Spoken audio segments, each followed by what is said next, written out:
All right, today is August 18th, 2015. I have completed the conversion of Kohler gas engine of LogMaster LM2 to Kubota 4-cylinder V1305. Had to configure many things, fabricate many things, and at last I did it. All the electrical connections connected, and as you see, this is a new log that I have cut. I thought I better put this on the video because Jeffrey from Kohler asked me to send him a video of sawmill operation with this diesel engine. So Jeff, this is for you, and of course I'm going to share this with my friend and family too, so it's not only for Jeff, which he is in Wisconsin. Alright, I'm gonna go turn the sawmill on and cut few pieces, and the water temperature does not go over 190, which is very good. Alright, yabba dabby doo.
Okay folks, this was a good test run.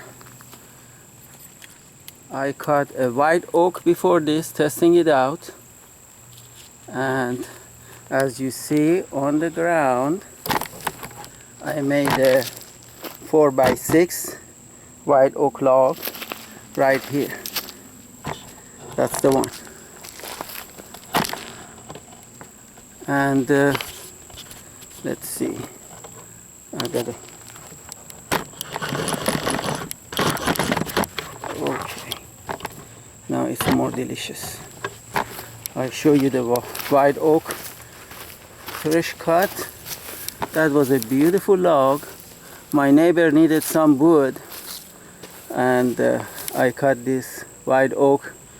Yesterday I gave him what he needed, and this is a nice beam. It's 18 or 20 foot long beam. It's a 4x6, so I don't know where I'm gonna use it, but I'm gonna use it for something.